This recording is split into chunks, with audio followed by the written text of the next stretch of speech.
L'un des sujets les plus importants pour nous à Coup d'État, et à The Family en général, et dans tout ce qu'on fait, c'est qu'on se rend bien compte que l'inégalité entre les fondateurs, elle n'est pas de talent, elle n'est pas de compétences ou de savoir-faire, parce que ça, en général, quand on a des lacunes, ça s'acquiert. Elle est réellement d'état d'esprit et elle est réellement psychologique. Et en fait, cette barrière psychologique, vous avez deux façons de la voir. Je donne des cours en parallèle à Sciences Po. Et donc, c'était mon premier cours cette semaine. Et pour la première fois de ma vie, je me suis énervé sur un étudiant. J'ai besoin de partager avec vous cette histoire parce que c'est un peu ma thérapie collective. Ça m'est jamais arrivé de m'énerver sur quelqu'un pendant un cours. Mais j'ai un fusible qui a sauté à tel point que je suis quand même rentré chez moi et que j'ai dit que j'allais arrêter de donner des cours. C'est pour dire mon état de nervosité. Mais vous allez voir, c'est un détail, c'est débile, mais en fait c'est très important pour moi parce qu'on m'a posé une question que j'adore, qui est une question très intéressante, qui est est-ce que l'entrepreneuriat s'apprend? Ouais, les mecs vont se dire putain, on vient de payer de l'argent sur. J'espère qu'il va répondre oui. Et ben en fait, j'en sais rien. Et je vais commencer par vous l'avouer, j'en sais rien si l'entrepreneuriat s'apprend. On ne fait pas coup d'État parce qu'on est persuadé que l'entrepreneuriat s'apprend. On fait coup d'État parce qu'on est persuadé qu'au moins on peut éviter aux gens de faire des erreurs systématiques. Et quand on pose la question est-ce que l'entrepreneuriat s'apprend, en fait, c'est pas vraiment cette question qu'on pose. La question qu'on pose, c'est comment garantir à quelqu'un l'apprentissage du succès. Parce que c'est ça la question cachée dans est-ce que l'entrepreneuriat s'apprend. Parce que évidemment, est-ce que créer une boîte s'apprend? Oui. Est-ce qu'on peut vous donner des réflexes et des savoirs techniques? Oui. Mais est-ce que même si vous appliquez, imaginez une sorte de psychopathe, psychorigide qui applique tout ce qu'il a appris dans Coup d'État à la lettre, étape après étape, et il échoue, est-ce qu'on a une responsabilité? Est-ce que notre contrat est une obligation de moyens ou une obligation de résultat?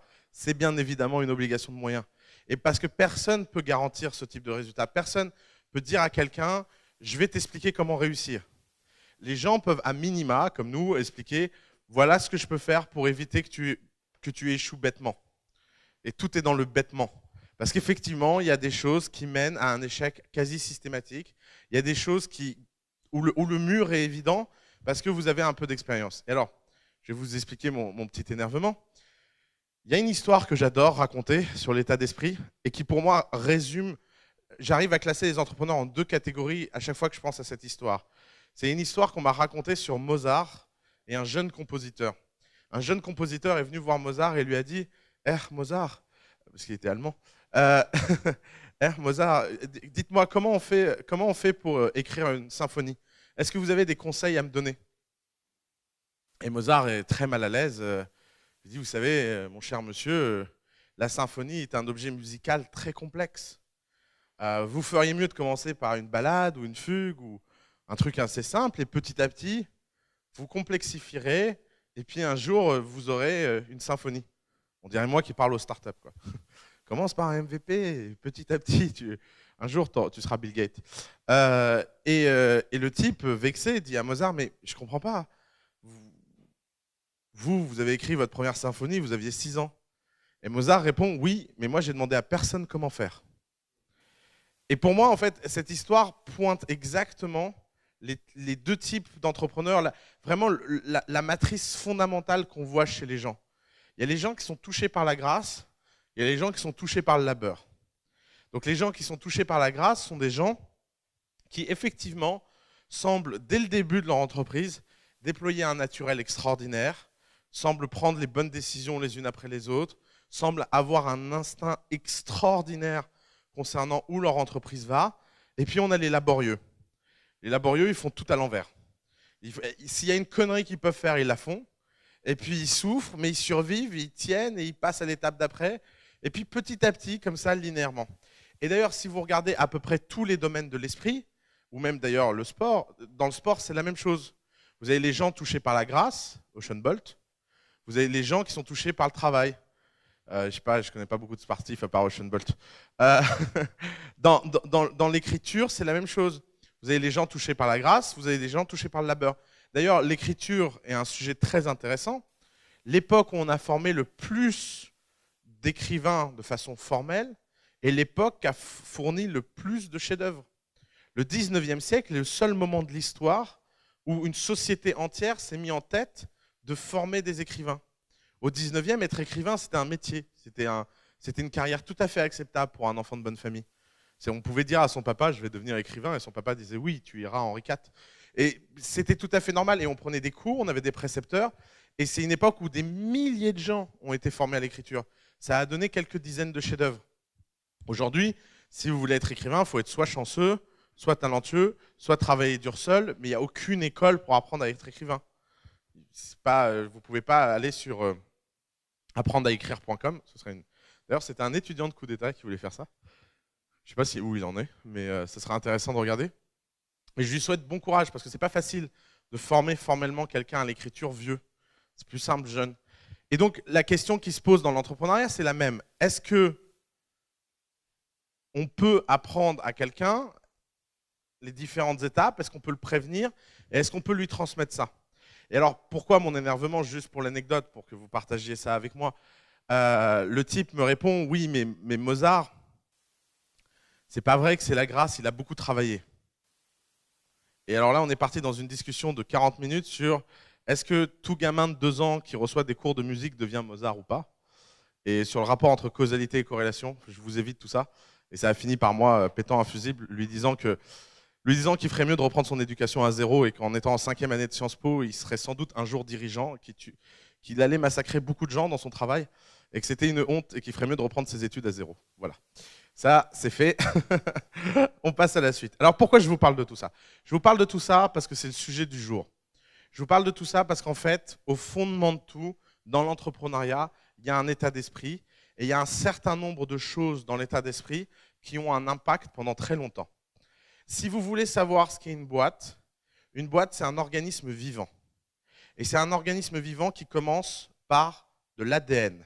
Et cet ADN, il provient d'où? Il provient des fondateurs. Créer une boîte, c'est comme créer un enfant. Il y a des choses qui sont innées, il y a des choses qui sont acquises. Quand 2 personnes font un enfant, tout le monde sait comment on fait les bébés ici. C'est bon. Quand 2 personnes font un enfant, chacune des personnes donne la moitié de son ADN et les 2 ADN se combinent et créent quelqu'un.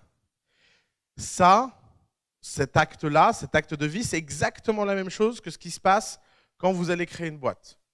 Quand vous allez créer une boîte, chacun des fondateurs va amener son ADN. En plus, ce qui est assez marrant, c'est qu'on peut le faire à 3, 4, 5, 6.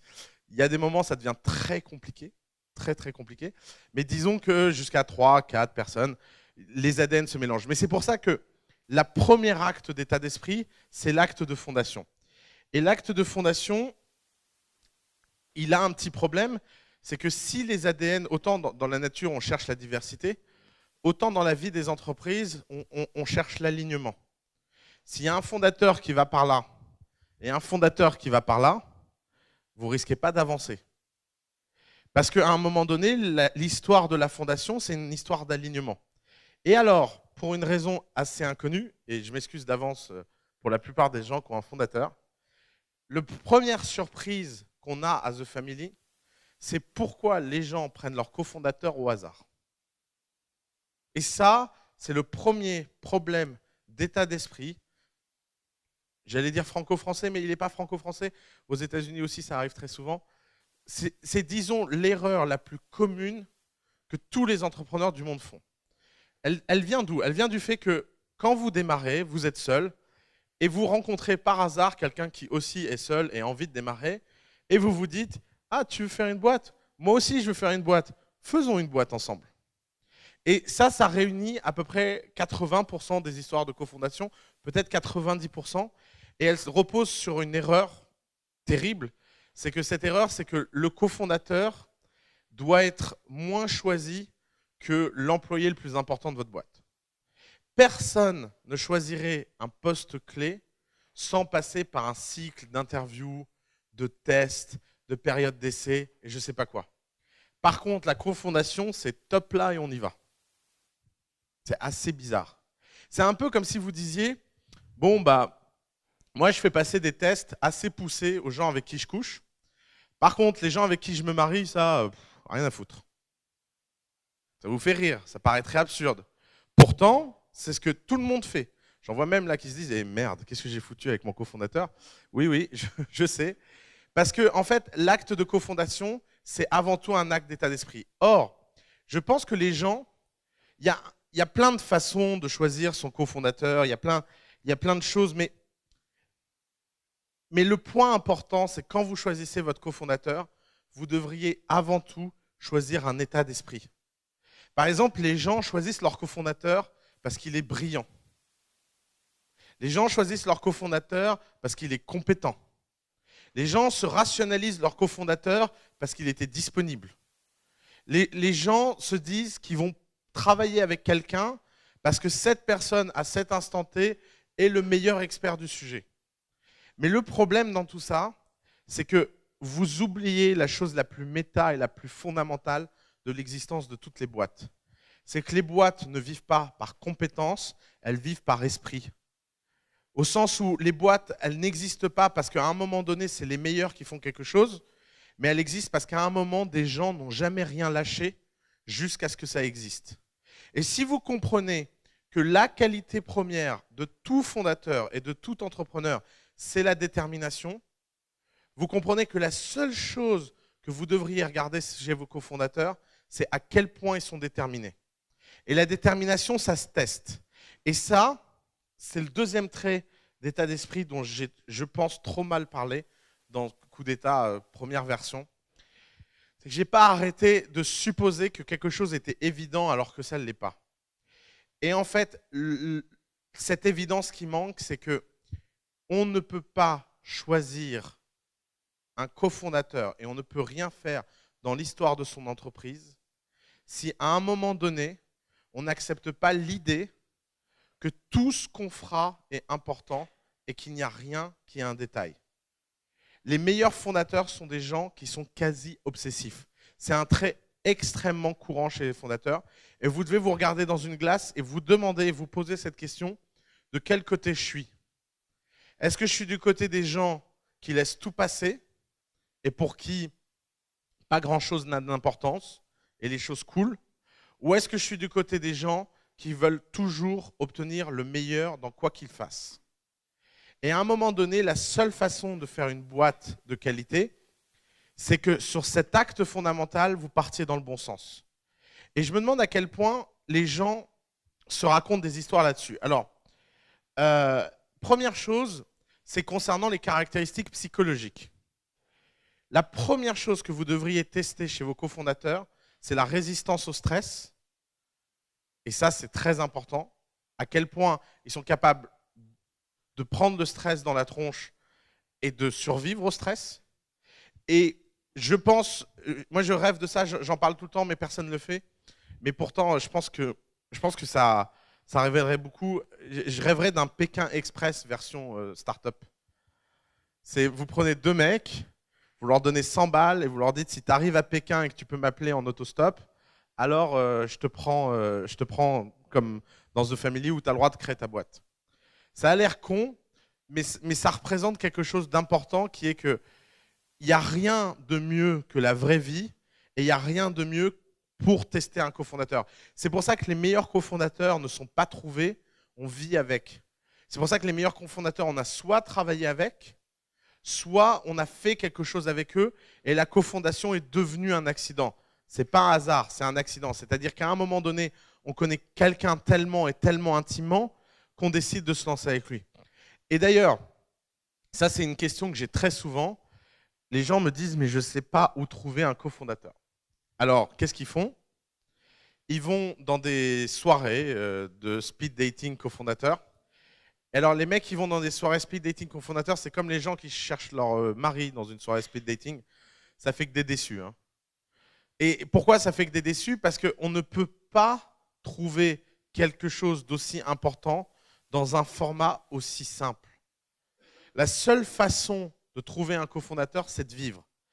Et je pense que les gens se disent, comme question fondamentale, je veux créer une boîte, alors qu'ils devraient se dire comme question fondamentale, je veux trouver un cofondateur.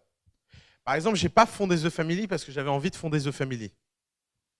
J'ai fondé The Family parce que j'ai trouvé Alice Zaguri. Et ça, c'est extrêmement important. Et Nicolas Colin, c'était un ami depuis 5 ans qu'on a créé The Family. Et ça, c'est ce qui crée le lien entre une équipe et un projet. D'ailleurs, le projet s'est construit beaucoup plus tard que l'équipe. Dans notre cas, nous, on était amis. Avec Alice, on avait travaillé ensemble. On avait travaillé dans un environnement très intense puisqu'on vivait quasiment ensemble. Pendant 6 mois, quand vous êtes de 8h à 2h du matin tous les jours avec quelqu'un, bah, vous vivez avec, vous partez en vacances avec, vous rencontrez sa famille, et vous avez vu, tout ce que je raconte a l'air d'être une histoire de couple. Et bien c'est exactement ça. Votre cofondateur, c'est votre partenaire de vie, et il est beaucoup plus important que la personne avec qui vous vivez. Je sais qu'à chaque fois que je dis ça, les gens pensent que j'exagère, mais c'est vrai. Vous ne passerez jamais autant de temps avec la personne que vous vivez qu'avec la personne avec qui vous allez créer une boîte. Et donc, par définition, vous allez avoir besoin de choisir cette personne avec beaucoup plus de force et beaucoup plus de détails que la personne avec qui vous décidez de vivre. L'autre point qui est important à comprendre, c'est qu'un beau cofondateur, c'est quelqu'un que vous admirez. Encore une fois, si vous regardez la checklist traditionnelle des gens de pourquoi c'est mon cofondateur, ils vont vous dire des choses du genre, moi j'ai entendu des choses tellement absurdes. Ah ouais, mon cofondateur il est trop fort, il vient de Polytechnique. Ce n'est pas pour toi, Balthazar. Mon cofondateur il est trop fort, il a travaillé chez L'Oréal. Mon cofondateur, mais on s'en fout. La question, c'est est-ce que vous l'admirez ou pas? Et l'admiration, on ne se ment pas. Quand on admire quelqu'un, c'est un trait psychologique, c'est un trait irrationnel. Et si je pouvais vous encourager juste à une chose, c'est admettre la part d'irrationnel qu'il y a dans la création d'une boîte. Tous les articles que vous lisez en ligne, tout ce qu'on essaie de vous transmettre, tout ce qu'on vous enseigne dans la création de boîte, cherche à rationaliser quelque chose qui est très, très difficile à rationaliser. Pourquoi? Parce que la part d'irrationnel dans la création d'entreprise est extrêmement importante. La part d'irrationnel, c'est ce qui fait qu'il y aura une différence entre un projet A et un projet B. Et d'ailleurs, cette part d'irrationnel, elle est où? Elle se situe dans la psychologie des gens par rapport à leurs tâches. Prenons une image toute bête. Imaginons qu'ici, je décide de faire un grand concours pour choisir celui qui cuisinera chez moi ce soir. Qu'est-ce que je peux faire? Premier cas, je vais aller et je vais dire à tous les gens qui sont dans cette salle de me raconter où ils ont travaillé, dans quel restaurant ils ont travaillé, pour qui ils ont cuisiné, et je vais essayer de choisir le meilleur en fonction de la social proof. Et s'il y en a un qui me dit qu'il a été l'adjoint du CAS, je me dirai tout de suite, oh là là, il a été l'adjoint du CAS, j'ai envie de travailler avec lui. Ducasse, c'était un de mes chefs préférés. Si quelqu'un me dit j'ai travaillé avec Alain Passard, je me dirai oh encore mieux. Et je vais peut-être choisir comme ça. Et alors je suis sûr de tomber avec quelqu'un d'une qualité, certes, mais peut-être pas la meilleure. Maintenant la deuxième méthode, c'est la méthode un peu plus rationnelle, qui est de dire je vais tous vous donner des ingrédients et un temps de cuisine, et je vais vous donner ces ingrédients et je vais vous dire vous allez me préparer le même plat. Je vais goûter et je vais choisir le meilleur. Pas mal comme technique. Ça vous semble tout à fait raisonnable? Eh bien, figurez-vous qu'il y a une expérience que j'adore sur les biais du choix qui montre qu'à chaque fois qu'on demande à quelqu'un de choisir quelque chose en évaluant plusieurs personnes, il finit toujours par choisir dans les 25% dernières personnes qu'il a évaluées, quel que soit l'ordre dans lequel les choses lui sont présentées. Vous avez compris ce que je veux dire? Tout simplement qu'à force d'évaluer des choses, on finit par fatiguer et qu'au début, on est hyper exigeant et que la barre d'exigence descend aussi vite que la barre de fatigue monte. Et ce qui fait qu'à la fin, les gens choisissent toujours dans les 25% de choses qu'ils ont vues en dernier. Si vous voyez 50 candidats en job interview, vous aurez toujours un biais d'embaucher dans les 10 dernières personnes que vous avez vues. Parce que dans les 10 dernières personnes que vous aurez vues, vous serez beaucoup plus fatigué qu'avec les 10 premières. Et quel que soit l'ordre dans lequel on vous présente les gens, c'est-à-dire que si les 10 derniers avaient été les 10 premiers, les 10 premiers, les 10 derniers, comme par hasard, vous choisissez dans le groupe. Et ça, c'est une expérience qui a été répliquée et répliquée et répliquée en psychologie sociale. Croire qu'il est possible de faire un choix rationnel alors que tout dans notre être l'est irrationnel, ça ne fonctionne pas. La seule bonne façon de choisir un chef, c'est de voir avec lequel j'ai envie de passer le plus de temps. Et c'est aussi bête que ça. Pourquoi? Parce que même si, par exemple, Serge était un petit peu moins bon que Balthazar, et que je préfère passer du temps avec Serge, et ben à long terme, la courbe d'apprentissage de Serge sera toujours meilleure que la courbe d'apprentissage de celui avec qui j'ai pas envie de passer du temps. Et c'est cet élément d'état d'esprit que les gens n'intègrent pas. C'est cet élément d'état d'esprit qui fait que les gens se concentrent sur les mauvaises choses et rationalisent l'ensemble de leurs choix, alors que c'est le seul moment de la vie d'une entreprise où ils devraient faire confiance à leur instinct. Et d'ailleurs, pour parler de cette histoire d'instinct, les gens passent leur temps à se demander si leur instinct a de la valeur et s'ils devraient le suivre. Et nous, on a constaté quelque chose, c'est que les gens ne suivent jamais leur instinct sur les gens et ils suivaient toujours dans le business. Et dans les deux cas, c'est une catastrophe. En général, les entrepreneurs qui suivent leur instinct dans le business, ils sont sûrs de se planter parce que c'est tellement contre-intuitif le business que si vous n'avez pas une méthode rationnelle et formelle pour évaluer ce que vous faites, vous avez beaucoup de mal. Alors que évaluer les gens, tout dans votre vie vous a préparé à ça. Depuis votre enfance, dans la cour de récré, vous repérez de loin les mecs avec qui vous avez envie d'être ou pas. Dans la cour de récré, de loin, vous repérez les gens qui sont cool ou pas. Et si vous regardez, et on se faisait cette remarque récemment, ici à The Family, c'est que si on regarde notre top 10 d'entreprises, ils ont une caractéristique incroyable, c'est qu'ils sont extrêmement homogènes dans leur équipe. Et quand je dis homogène dans le style. Par exemple, on a une équipe qui s'appelle Star of Service. Si vous voulez planter votre boîte, vous faites tout ce que Star of Service fait. Mais vraiment. C'est-à-dire qu'à chaque fois, moi, on leur a même dit qu'il fallait qu'ils arrêtent leur boîte, qu'ils écrivent un bouquin, ils vont faire un best-seller, et ça ira beaucoup plus vite pour devenir riche que faire leur boîte. Vous prenez coup d'état du début à la fin, vous faites l'inverse, ça donne Star of Service. Mais vraiment, à toutes les étapes. Par exemple, ces types n'ont pas d'équipe, ils sont deux en calbut, véritablement. Ils sont deux en calbut chez eux avec des écrans partout et ils gèrent 90 personnes à travers le monde. Normal. Tout le monde est en télétravail, ils n'ont jamais rencontré personne. Ils interviewent les gens uniquement par Skype. Moi, je ne comprends même pas comment ils arrivent à interviewer qui que ce soit par Skype. Et c'est les plus gros bourrins que la Terre ait connus. Par exemple, vous leur demandez c'est quoi ta stratégie marketing ? Je ne sais pas, l'annuaire de A à Z. Effectivement, c'est une bonne réponse. Ça marche, de A à Z, oui, il y a tout le monde là-dedans. Alors, par exemple, récemment, je crois que le summum a été atteint avec leur expansion internationale, où là, les mecs ont lancé 80 pays à la fois. Jamais je dirais à quelqu'un de lancer 80 pays à la fois.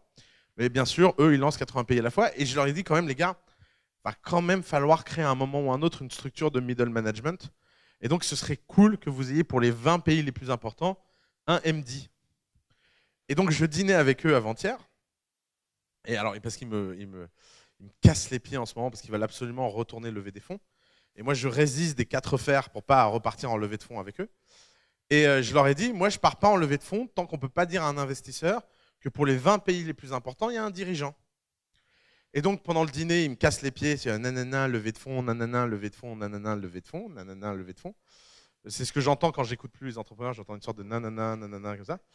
Et là, les types, je leur dis, mais non, mais attendez, de toute façon, on va la faire simple. Vous ne pouvez pas partir dans le levée de fonds, vous n'avez pas de MD dans les pays. Puis ils me disent, si, on a des MD. Je dis, non, vous n'avez pas de MD. MD, excuse-moi, c'est Managing Director, c'est le directeur d'un pays. C'est typiquement le genre d'endroit où il faut m'arrêter. Le jargon, c'est insupportable, mais c'est plus fort que nous, parce qu'on est tout le temps dedans. Donc, mais il ne faut pas hésiter à nous demander de définir les mots. C'est un peu comme le R&B, les startups. Les start-upers, ils adorent inventer des mots. C'est pour ça qu'on écoute du rap ici. Tu vois, on se sent dans le même combat, quoi. Et donc, je leur dis, non, vous pouvez. Et ils me disent, mais si, on en a 20, et dans les 20 pays les plus importants, on a embauché un mec, et ça cartonne. Bon, on en a viré 4, mais on les a remplacés. Je dis, mais les gars, si vous avez embauché 20 personnes, votre cash position aurait dû baisser. Vous avez plus d'argent sur votre compte que le mois dernier, et votre chiffre d'affaires n'a pas augmenté. Ah non, mais on ne les paye pas. Quoi ? Bah ouais, attends, tu comprends. Nous, on est resté 2 ans sans salaire. Alors, on leur a dit. Et donc, l'idée, c'est qu'au début, ils n'ont pas de salaire et on les augmente de 200 € tous les mois. 200 € tous les mois. Jusqu'au moment où ils auront atteint leur courbe et ça se croisera. Et puis, c'est à l'infini. 200 € tous les mois, à un moment, ils peuvent bien gagner leur vie quand même. Et là, j'étais dans un japonais. Le sushi, il est parti de la bouche. Il a atterri sur la table d'à côté. Non mais j'étais, mais c'est improbable. Vous croyez que qui que ce soit dans cette pièce est capable de convaincre quelqu'un de travailler pour 200 € par mois? Je vous assure, c'est impossible. Moi, je ne vois même pas comment faire. Moi, je serais tellement mal à l'aise, personnellement, de faire ça, que déjà le type dans l'interview le sentirait et serait mal à l'aise lui aussi. Mais eux, ils sont tellement naturels, ils sont tellement alignés, ils sont tellement forts que des choses qui normalement ne devraient pas exister deviennent possibles. Et ça, c'est le cas de toutes les plus belles aventures entrepreneuriales. C'est-à-dire que c'est des gens qui sont tellement sincères, tellement forts, qui font des choses que personne ne pourrait leur conseiller de faire. Et ça marche. Et en plus, donc depuis, j'ai parlé avec un des MD en question, et les mecs sont super heureux. Genre, le mec qui dirige je ne sais plus quel pays m'a dit, mais tu ne te rends pas compte de la chance que c'est pour moi de travailler pour Star of Service, c'est quelque chose qui va changer ma carrière. Je dis, mais c'est pas possible. Mais comment ils font? Je suis jaloux. J'arrive pas à faire ça, moi. Moi, mes stagiaires, ils chialent, quoi. Enfin, qu'est-ce que c'est que cette histoire? Et ils sont vachement bien payés, les stagiaires, chez nous. Donc, et ils trouvent que non. Donc je comprends pas. Mais en fait, tout ça, c'est une question d'état d'esprit. C'est pas une question de talent, c'est pas une question de méthode. On peut pas vous dire, on va vous apprendre à sous-payer les gens. C'est pas une méthode, c'est même pas souhaitable. D'ailleurs, ce que je peux vous apprendre, c'est que vous avez intérêt de vachement bien payer les gens. Je vais vous dire l'inverse. Mais il n'empêche qu'il existe des singularités et que ces singularités font que l'entrepreneuriat est tellement formidable. Et qu'en fait, la différence entre est-ce que je dois suivre mon instinct ou est-ce que je ne dois pas le suivre, c'est tout simplement le résultat. Si Star of Service payait les gens 200 € par mois et que c'était une cata, ce serait simple de leur expliquer pourquoi. Il n'y a qu'à augmenter les gens et les gens travailleront mieux. Mais comme eux, ils ont des performances exceptionnelles en étant comme ça veut dire qu'ils représentent une singularité. Et c'est ça que vous devez chercher. Et ça ne se trouve pas si les fondateurs sont de cultures différentes. Ce qui est incroyable chez Star of Service, c'est que les deux sont parfaitement alignés là-dessus. Ils sont caricaturaux, ils sont brutaux, ils sont incroyablement simples, mais incroyablement doués. Et pourquoi? Parce que leur talent, c'est une capacité d'exécution exceptionnelle. Et que donc tout ce qu'ils ne savent pas faire est rattrapé par ça. Par exemple, je ne pense pas qu'ils savent ce que le mot design veut dire. Je pense que c'est en dehors de leur vocabulaire. Alors ils veulent faire un nouveau logo. Qu'est-ce qu'ils font? Ils prennent le bleu de Google et la police d'Airbnb. Tout simplement. Et vous voyez, ce genre de décision ne prend même pas... Balthazar me disait, mais à ton avis, ça leur a pris combien de temps pour décider ça? Je ne sais pas, 20 secondes. Et là où une autre boîte aurait travaillé sur son logo pendant 4 semaines en faisant des allers-retours avec un designer, chez Star of Service, ça a pris 30 secondes. Ouais, le bleu de Google a été testé des millions de fois. Airbnb, ils ont l'air de bien marcher. Fusionnons les deux et ça fera un truc. Bien sûr. Vous savez que le jour où ils ont annoncé leur levée de fonds, leur communiqué de presse pour la levée de fonds était le communiqué de presse traduit sur Google Translate de leurs concurrents américains. Et ils m'ont dit, je ne comprends pas pourquoi on se ferait chier à écrire un communiqué de presse, ils l'ont déjà fait, on n'a qu'à le traduire dans Google Translate, on corrige les quelques fautes d'orthographe, et hop, communiqué de presse. Ce qui, chez quelqu'un d'autre, aurait pris 5 heures de réunion, chez eux, prend 30 secondes. Et d'ailleurs, tout dans Star of Service se résume à cette culture très simple. D'ailleurs, ils ont embauché un directeur général, un directeur commercial, qui s'est fait virer parce qu'il a présenté une note de frais. Et je comprends. On ne présente pas une note de frais chez Star of Service, le mec il s'écrit où? Chez EDF. Et les mecs, ils m'ont dit, on a regardé la note de frais pendant 2 heures, on a cru que c'était une blague. On s'est dit, ouais, il y a une caméra cachée et tout. Mais non, on ne fait pas ça chez eux. Pourquoi? Parce que chez eux, il n'y a pas besoin de note de frais. Parce qu'il n'y a rien à dépenser. Et non, on ne prend pas un hôtel, on va dormir chez un pote. Et non, on ne prend pas le train, on vient en blablacar. Et ce genre de mentalité, quand vous l'exécutez dans une boîte, vous faites Star of Service. Imaginez maintenant que ces deux types aient décidé de ne pas faire Star of Service, mais faire SpaceX. Tout ce qui est leur qualité devienne la raison pour laquelle ils vont échouer. Et en fait, ça va être psycho-merguez pendant 3 secondes. Je pense que les psychologues devraient créer une spécialité entrepreneuriale, devraient regarder les gens dans les yeux et leur dire quel type d'entrepreneur es-tu, et de faire une sorte de grande classification des boîtes et te dire tu devrais aller faire une boîte à la Star of Service, une boîte à la Save My Smartphone, une boîte à la Made in Pharmacy, une boîte à la Toc Toc Toc, etc. Parce que la réussite dans l'entrepreneuriat, ce n'est pas une question de compétences, c'est une question d'état d'esprit au tout début. Parce que toutes les compétences que vous n'avez pas, vous pouvez les acquérir. Alors que l'état d'esprit, ça ne se change pas. Ou du moins, c'est ma théorie. Il paraît qu'il y a des gens qui savent changer l'état d'esprit des gens. Moi, je ne sais pas faire. L'autre point avec un cofondateur, et c'est un point qui, moi, me dépasse tout le temps, on a un jeu dans The Family. Vous allez nous prendre pour des gens affreux, mais je rentre dans une réunion avec une équipe et je les fais abandonner. Et on chronomètre combien de temps je mets pour les faire abandonner. Et alors j'ai des records assez stylés, 1 minute 30, et bam, 4 ans par la fenêtre. Et en fait, je vais vous expliquer pourquoi on fait ça. Parce que tout simplement, il y a des gens qui se mentent énormément à eux-mêmes. Et c'est aussi notre rôle de les réaligner. Mais pourquoi c'est possible? Pourquoi quelqu'un comme moi, en 1 minute 30, peut faire abandonner une équipe qui travaille depuis 2 ans, 3 ans sur un projet? Et ben, j'ai remarqué qu'il y avait toujours 3 points d'inflexion qui étaient toujours les mêmes chez les gens qui abandonnent. Le premier point d'inflexion, c'était le manque de confiance entre cofondateurs. Alors ça, moi, c'est un truc qui me dépasse. Il y a des gens qui créent des boîtes avec des gens et ils ne leur font pas confiance. Alors ça, si vous êtes dans ce genre de cas, vous faites une chose et une chose simple, vous arrêtez tout de suite et vous partez. Si vous n'êtes pas capable de confier votre carte bleue, votre compte en banque et toute votre vie à votre cofondateur et de dormir tranquille, c'est que ce n'est pas votre cofondateur. Si vous n'êtes pas capable de lui confier une énorme somme en cash et lui dire « garde-la pendant 6 mois et n'y touche pas », et que vous ne dormez pas tranquille, ce n'est pas votre cofondateur. Et start-up et mafia, même combat.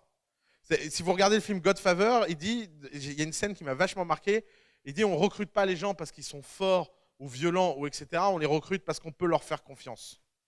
Et c'est exactement la même chose dans une start-up. Votre cofondateur doit être quelqu'un d'interchangeable avec vous. Et alors, ça c'est un truc qui, moi, je n'arrive pas à expliquer pourquoi des gens iraient s'associer avec des gens qui ne font pas confiance, mais c'est extrêmement courant. Et ça s'exprime dans quoi? Ça s'exprime, il y a un indice tout bête, c'est que les types, quoi qu'ils fassent, ils sont toujours 2. Bah oui, parce que inconsciemment, qu'est-ce qui se passe? Ils se disent, ah ben non, je ne vais pas le laisser aller seul au rendez-vous, il pourrait le foirer. Ah ben non, je ne vais pas le laisser aller seul à ça, c'est trop important. Ah ben non, si on négocie avec des investisseurs, je veux être aussi là pour être sûr que mes droits à moi aussi sont protégés, etc., etc. Par exemple, dans The Family, la règle entre partenaires, c'est qu'il y a toujours un partenaire responsable pour quoi qu'on fasse et les autres lui font confiance. Quand par exemple on lève des fonds, personne ne parle aux investisseurs à part moi. Jamais Alice ou Nicolas se sont dit « mais si ça se trouve, Oussama il est en train de nous enfiler avec les investisseurs ». S'ils avaient le moindre doute que ce soit possible, ça ne serait plus mes associés. Parce que le fondement même d'une start-up et le fait que ça la rend indestructible, c'est la confiance. Pourquoi? Parce que la confiance, c'est ce qui viendra grignoter petit à petit l'énergie de votre start-up. Et si vous rompez ce cercle sacré de confiance, vous allez laisser rentrer plein de choses. D'abord, vous allez laisser rentrer les employés qui font de la politique. Ça, c'est un truc très classique. Vous avez forcément des gens ambitieux qui vont venir bosser pour vous. Les gens ambitieux, ils veulent forcément monter. La seule façon de monter, c'est à un moment ou un autre de remplacer un fondateur. Le seul moyen de remplacer un fondateur, c'est de couper la confiance entre les fondateurs. Et ça, c'est imaginez un couple où on décide de passer de 2 à 3 et qu'on garde le même équilibre. Évidemment que c'est très dur. Je ne sais pas si ça existe. Mais autant ça nous paraîtrait absurde dans une histoire de couple, autant c'est exactement ce qui se passe dans une histoire d'entreprise. Et ça, la seule façon de remettre les gens à leur place, c'est qu'ils se prennent un mur dans la tête. Et un mur de confiance. Et vous imaginez pas à quel point c'est quelque chose d'important. Donc le premier test sur ce cofondateur, encore une fois, c'est une histoire de confiance. La deuxième caractéristique que je vois très souvent chez les équipes, c'est qu'elles font quelque chose, non pas parce qu'elles ont envie de le faire, mais parce que c'est la bonne chose à faire. Par exemple, je ne sais pas, nous on avait une boîte qui faisait une app pour permettre aux gens de gérer leur mot de passe. D'accord? Ça c'est typique. Pourquoi vous faites cette boîte? Ah, parce qu'on a vu que OnePassword marchait bien. Ok? Et alors pourquoi vous trouvez que OnePassword marche bien? Parce que ça a été téléchargé plein de fois. Ok? Alors pourquoi vous l'avez fait? Bah parce que ça a été téléchargé plein de fois. Mais sinon, vous kiffez la vie? Ah, qu'est-ce que c'est chiant. Ah non, nous, le rêve de notre vie, on fait ça parce que un jour, on fera une boîte qui ira dans les étoiles. Mais pourquoi vous la faites pas tout de suite, votre boîte? Bah parce qu'en école de commerce, on nous a dit qu'il fallait d'abord réussir une boîte simple et après, on faisait une boîte compliquée. Ah ouais, et le mec en école de commerce qui t'a dit ça, il a déjà créé une boîte? Bah non. Ok, bon, on arrête là. Et en fait, c'est aussi bête que ça. Vous ne pouvez pas remettre à plus tard ce que vous avez envie de faire aujourd'hui. Vous ne pouvez pas. Vous devez tous les jours être drivé par ce que vous avez le plus envie de faire. Et d'ailleurs, c'est un point important parce que les gens vont me dire, mais oui, mais peut-être que ce que j'ai envie de faire n'est pas une bonne opportunité business. Et bien dans ce cas-là, c'est tout simplement que vous n'êtes pas fait pour être entrepreneur. Parce que le premier test à être entrepreneur, ce n'est pas la capacité à être entrepreneur, c'est la capacité à avoir un projet de vie qui est aligné avec l'existence d'un marché. Et c'est très dur ce que je viens de dire. Ce que je viens de dire, c'est que 80% des gens qui sont entrepreneurs feraient mieux de ne pas l'être. Et 80% des gens qui veulent être entrepreneurs feraient mieux d'être cofondateur ou travailler pour quelqu'un qui, lui, a ce projet de vie. C'est très différent d'être early employee et d'être fondateur. Et cette différence vient de quoi? Elle vient de ça. Elle vient de cet alignement, elle vient de cette passion. Vous pouvez très bien séparer vie professionnelle et vie personnelle lorsque vous êtes un employé. Personne ne s'attendrait, même avec les premiers employés, que la vie personnelle fusionne avec la vie professionnelle. Ça, cette distinction, elle n'existe pas à partir du moment où vous êtes fondateur. Quand vous êtes fondateur, votre vie personnelle devient votre vie professionnelle et votre vie professionnelle est votre vie personnelle. Et ça, pourquoi c'est important? Parce que c'est ce qui distingue quelqu'un qui veut vivre une aventure entrepreneuriale de quelqu'un qui est entrepreneur. Et d'ailleurs, vous devriez tous y réfléchir. Énormément de gens créent leur boîte pour vivre une aventure entrepreneuriale, alors que la façon la plus simple de vivre une aventure entrepreneuriale, c'est de rejoindre une start-up qui a levé des fonds. Vous vous enlevez toutes les emmerdes, vous vous enlevez tout ce qui fait chier tout le monde, et vous démarrez avec le meilleur, construire une boîte. Et être premier employé d'une boîte qui a levé des fonds, ou être fondateur, en termes d'excitation, d'opportunités de travail, etc., aucune différence. La seule différence, c'est une différence d'ego. C'est que tout le monde connaîtra le fondateur et personne ne vous connaîtra vous. Et ce deal-là, vous devez être confortable avec, à condition que vous comprenez tout simplement que c'est son projet de vie à lui et que vous êtes simplement un rouage au service de ce projet de vie. Mais si c'est une question d'argent, ou si c'est une question d'excitation, ou si c'est une question de faire des choses et de construire des choses, être fondateur, ce n'est pas forcément le meilleur chemin pour ça. Le meilleur chemin peut être ailleurs. Et alors, le troisième point que je vois tout le temps dans ces équipes qui abandonnent, c'est que très souvent, les gens ont construit quelque chose qui n'a pas marché, ont perdu la motivation et veulent tout simplement pas se regarder dans un miroir et se dire « ça ne marche pas ». Pourquoi? Parce qu'ils savent qu'à partir du moment où ils se diront « ça ne marche pas », ils arrêteront. Et donc, ils repoussent le plus loin possible cette phrase « ça ne marche pas ». Et ça, c'est la troisième catégorie de boîte à faire arrêter. C'est quand vous avez fait tout ce qu'il fallait, vous avez poussé tout ce qu'il fallait, mais juste ça ne fonctionne pas. Et là, c'est un point très important en termes d'état d'esprit.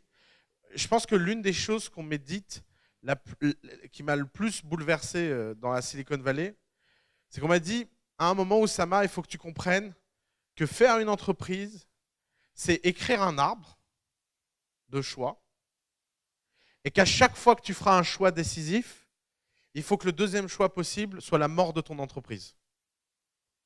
Et si tu n'es pas dans cet arbre-là, ça veut dire que tes décisions ne sont pas assez bold, ne sont pas assez audacieuses. Ça veut dire que tes décisions ne sont pas les bonnes, ça veut dire que tu as simplement fait quelque chose pour préserver la vie plutôt que préserver la croissance. Parce que la croissance, c'est quelque chose qui fait mal. C'est facile de passer de 0 à 10 000 euros de chiffre d'affaires par mois. C'est un peu plus dur de passer de 10 000 à 100 000. C'est beaucoup plus dur de passer de 100 000 à 1 million. C'est très, très dur de passer d'1 million à 10 millions. C'est extrêmement rare de passer de 10 à 100. Et de 100 à 1 milliard, ça n'existe pratiquement pas. Mais à aucun moment, ce genre de passage ne se fait autrement que dans la douleur et dans le risque. Et le problème, c'est que des entrepreneurs qui ont raté la première coche et qui en fait sont tout simplement dans une sorte de limbe permanente et perdue, plutôt que de regarder en face et de se dire bah, ça ne marche pas et c'est la majorité des projets qui ne fonctionnent pas, et je devrais faire autre chose et je devrais partir ailleurs et je devrais peut-être recommencer à zéro, préfèrent se raconter une histoire que tout simplement ils ne l'ont pas poussé assez longtemps. Et ça, il y a un moment, il y a des gens extérieurs qui peuvent être un waking call et qui peuvent vous dire écoutez les gars, ça ne marche pas. Écoutez les gars, il faut arrêter les conneries, il faut faire autre chose. Et ça, c'est un point en fait qui est sans doute le plus dur en termes d'état d'esprit, qui est que vous devez admettre l'idée qu'il est fort probable que votre entreprise ait déjà fait faillite. Et vous devez vivre confortable avec cette idée le plus tôt possible. Et vous ne devez surtout pas essayer d'optimiser pour survivre, mais vous devez optimiser pour vivre dans l'opulence. Parce qu'il y a une grande différence entre survivre et vivre dans l'opulence. Tu t'en sors ? Ouais. Alors, oui. Pendant 35 mois, et ils ont fini par comprendre quoi faire pendant 3 mois. Et c'est ça l'histoire de toutes les boîtes. C'est le fameux pivot. Alors, je ne supporte pas ce mot de pivot, parce que, comme d'hab, en France, on a traduit les mots dans leur version la plus soft. Donc, quand on dit à un type, il faut pivoter, il vous dit, ouais, ben, je faisais un réseau social pour chiens, alors ça ne marchait pas, et donc j'ai décidé de l'ouvrir aussi aux chats. Et j'ai pivoté. Alors que la bonne histoire devrait être, j'ai fait un réseau social pour chiens avec telle version, ça ne fonctionnait pas, et donc j'ai décidé de me spécialiser que dans les bulldogs, et depuis j'ai de la croissance. Ça c'est un pivot. Mais un pivot, ça suppose forcément une page blanche, et ça on ne vous le dit pas. Or, ce que tu ne vois pas dans toutes ces boîtes, c'est à quel point elles sont reparties de zéro un certain nombre de fois. Et ce partir de zéro, il fait très mal, il est très rare, et pourtant c'est la seule façon de réussir. Je vous le dis, hein, aucune boîte ne met du temps à avoir de la traction. Aucune. La traction, c'est immédiat ou c'est jamais. Par contre, il y a énormément de boîtes qui d'abord peuvent mettre longtemps à avoir de la traction parce que c'était une petite traction et ça devient une grande traction, ça c'est sûr. Mais en général, ça se repère simplement par de la croissance continue. Mais en général, dès que tu commences à avoir de la croissance continue, elle est ininterrompue. Et la deuxième chose, c'est que la plupart du temps, les gens qui se demandent si leur boîte a assez de succès ou pas, c'est qu'en fait, ils ont un doute sur le succès réel de leur boîte. Et une de mes citations préférées, c'est « Success is obvious ». À chaque fois que je l'ai dit à un entrepreneur ou à quelqu'un un coup d'état, il ne l'a pas compris. Et c'est l'une des phrases où je reçois le plus d'emails de gens 1 an, 2 ans, 3 ans, 4 ans après, qui me disent « Putain ». Je repense très souvent à cette phrase depuis 3 mois ou depuis 6 mois, parce que j'ai vu la différence de goût. Et c'est un peu comme manger quelque chose de très bon. Tu peux manger des pizzas, tu peux trouver ça bon, et un jour, tu manges la meilleure pizza dans le monde. Et la sensation que tu as, c'est une sorte d'évidence de « Ah, mais en fait, une pizza, ça devrait être ça ». Et ensuite, tu ne peux plus jamais manger les autres pizzas. Et bien, être fondateur, c'est la même chose. Au début, tu manges de la cuisine de très mauvaise qualité, et tu te racontes comme histoire qu'en fait, c'est de la bonne cuisine.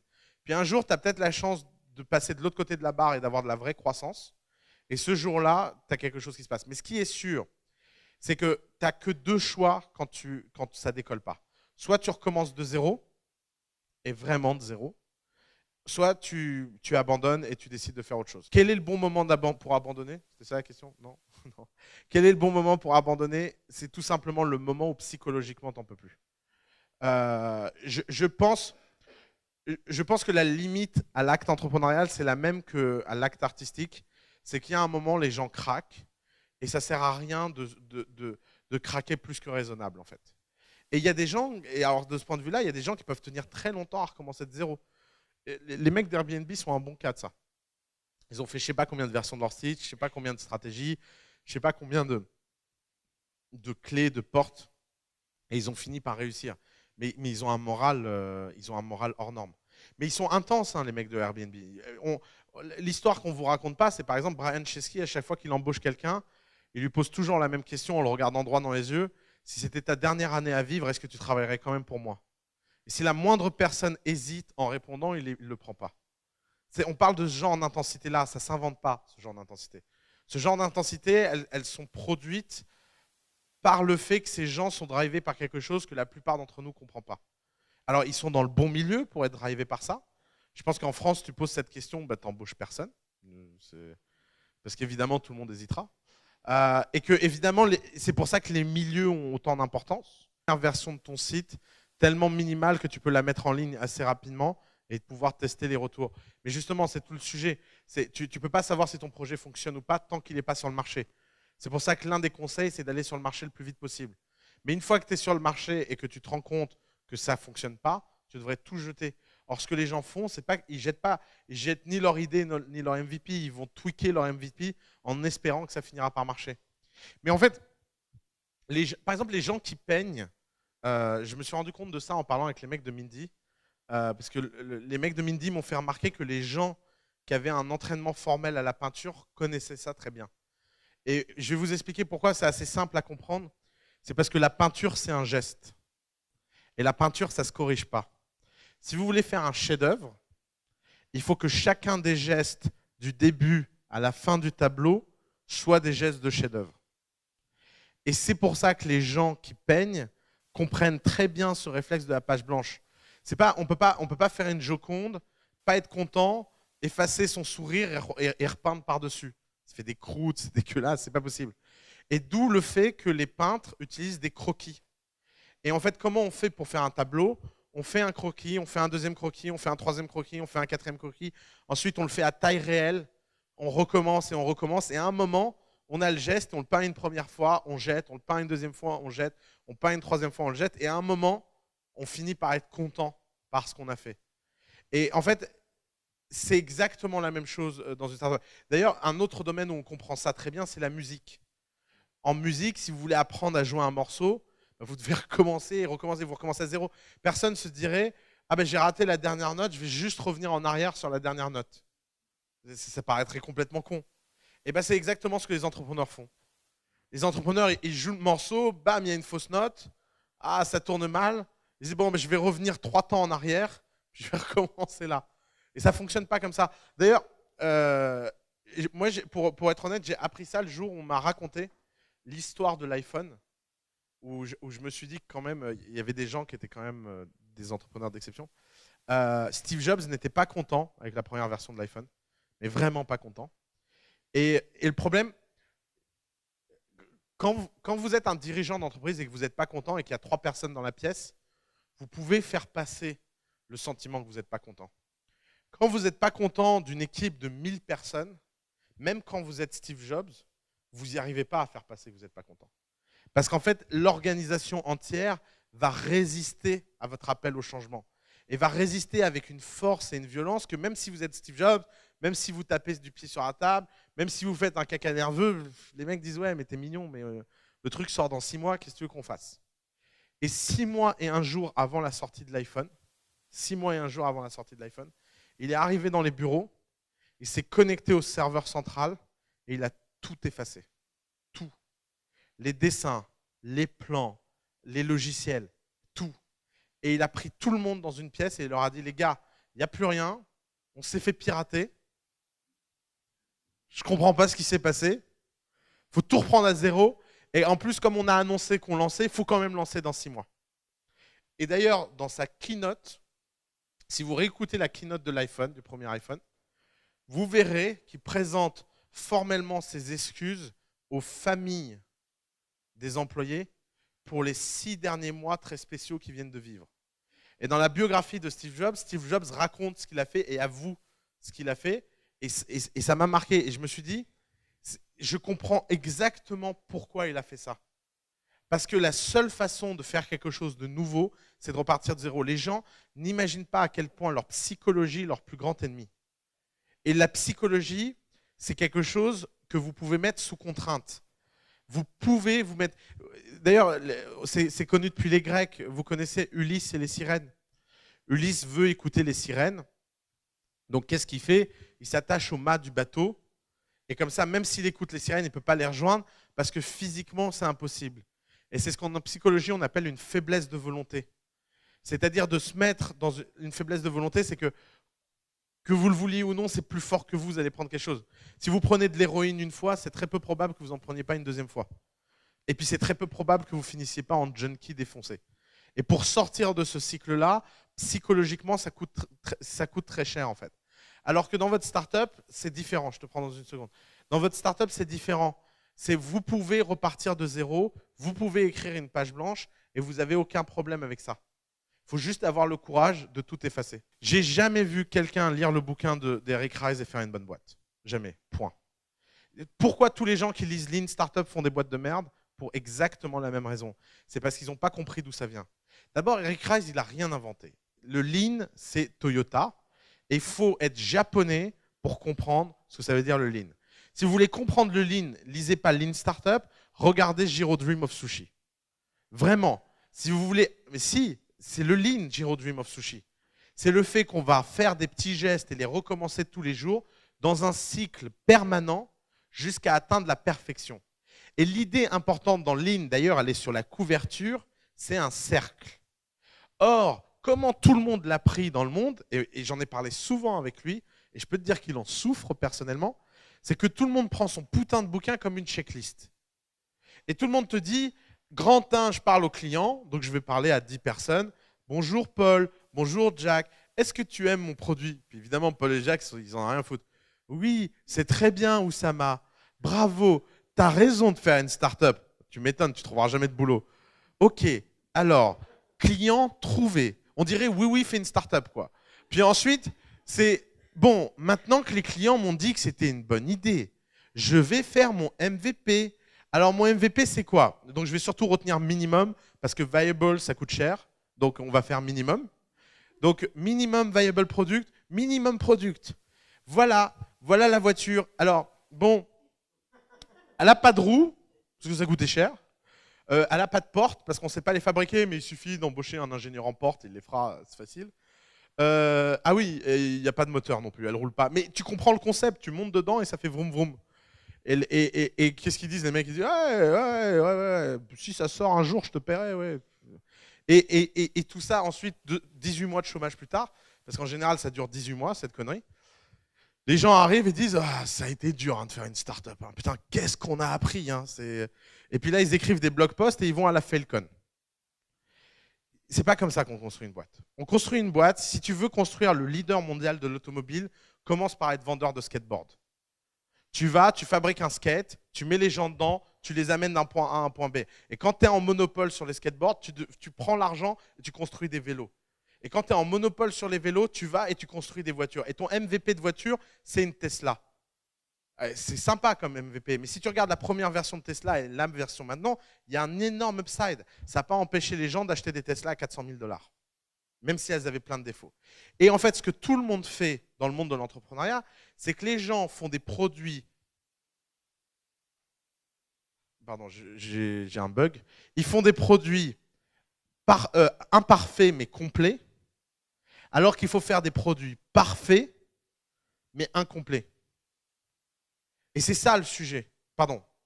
Oui, c'est ça. Les gens font des produits imparfaits mais complets, alors qu'il faut faire des produits parfaits mais incomplets. Prenez le premier iPhone, il n'y a pas d'apps dessus. Il n'y a pas de 3G. Il y a une batterie de 7 heures. Mais par contre, l'expérience Internet est unique au monde. Et c'est ça que les entrepreneurs ne percutent pas. C'est qu'ils veulent absolument servir tout le monde et rendre tout le monde content au lieu de se concentrer. Et alors pourquoi je te parle de tout ça? Parce que tout ça revient à cette histoire de pivot.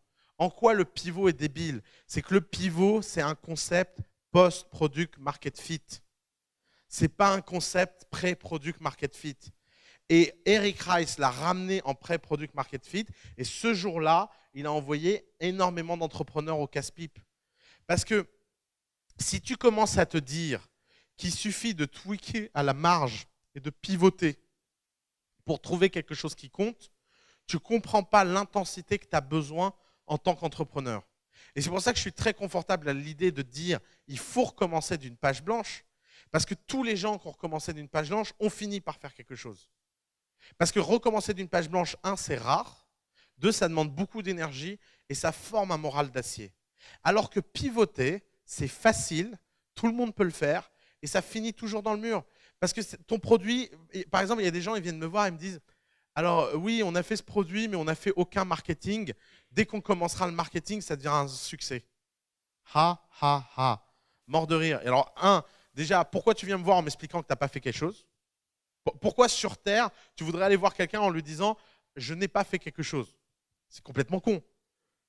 Non, tu devrais dire on a poussé le truc à fond, on est là, on a des chiffres de ouf. Non, tu viens et tu dis je n'ai pas commencé le marketing. D'ailleurs, j'appelle ça le complexe de l'enfant en entrepreneuriat. C'est que la plupart des entrepreneurs se comportent comme des enfants. Je ne sais pas qui ici a des enfants, mais moi, il y a un truc qui me fascine avec les gosses, c'est le passage, et surtout, c'est un grand traumatisme personnel chez moi.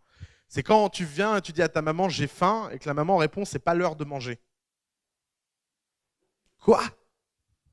C'est quoi cette histoire? Il y a des heures pour manger. Et puis quoi encore? Mais en fait, c'est tout simple, c'est que tu es passé d'un monde où tu étais le centre du monde. C'est exactement le même switch. C'est qu'un enfant passe de « je ne suis pas le centre du monde, il y a des règles qui sont extérieures à moi », et c'est exactement la même chose avec un entrepreneur. Regardez comment la plupart des entrepreneurs parlent. C'est toujours la même chose. C'est grand 1, je vais faire mon produit pendant 6 mois. Dans 6 mois, il sort. 3 mois après, je vais lever des fonds. Et ensuite, je vais aller conquérir le monde. Et dans ce plan, à aucun moment, le monde extérieur existe. Alors d'abord, qui te dit que tu seras prêt dans 6 mois? Qui te dit que ton produit, qui que ce soit, en veut? Qui te dit qu'il faudra que 3 mois pour le rendre célèbre? Et qui te dit que dans 9 mois, qui que ce soit voudra te donner de l'argent? Alors qu'un entrepreneur devrait se dire, je lance mon produit le plus tôt possible, je vais faire en sorte qu'un maximum de gens l'achètent, et j'espère que dès que quelqu'un me propose de l'argent, je le prendrai. Et là, tu renverses le rapport de force. C'est-à-dire que tu ne fais pas les choses simplement pour les faire, tu fais les choses dans l'espoir qu'il y a une réaction en face. Et que cette réaction, tu ne sais pas quand elle arrivera, mais que tu continueras aussi longtemps. Et c'est pour ça que la feuille blanche est très importante. Parce que la feuille blanche, ça permet tout simplement d'admettre l'idée que ta fusée que tu as lancée, eh ben, elle s'est crashée. Et donc, il faut en construire une nouvelle. Et quand une fusée est crashée, personne ne va aller se faire chier à récupérer les pièces détachées en se disant peut-être que le moteur est toujours viable. Quand une fusée se crache, elle explose, c'est pas grave, on passe à la prochaine fusée. Et c'est la même chose dans une startup. Et c'est pour ça que cette histoire de pivot est très dangereux. Parce que par contre, post-product market fit, il faut savoir qu'une startup a 2 grands moments dans sa vie. On a ce qu'on appelle le pré-product market fit, le post-product market fit. C'est un peu comme Jésus, il y a un avant et un après. Donc le pré-product market fit, c'est que vous n'avez pas encore trouvé la vérité, vous n'avez pas trouvé la lumière. C'est-à-dire que tout ce que vous faites ne sert à rien, et la seule chose que vous devriez faire, c'est recommencer et recommencer jusqu'à trouver qu'est-ce que vos clients veulent. Et d'ailleurs, on me pose toujours la question de qu'est-ce que c'est le post-product market fit, et je réponds toujours la même chose, c'est le jour où tu es en retard sur ta boîte. Tous les entrepreneurs qui démarrent ont un confort extraordinaire, c'est qu'ils sont en avance par rapport à leur boîte. Qu'est-ce que ça veut dire en avance? C'est qu'ils maîtrisent le calendrier. Ils peuvent vous dire, la semaine prochaine, je fais ça, la semaine prochaine d'après, je fais ça, et tous les jours, ils ont le sentiment du devoir accompli. Ils vont se coucher le soir, et ils se disent, bah, aujourd'hui, j'ai fait mes bonnes tâches, demain, je ferai mieux.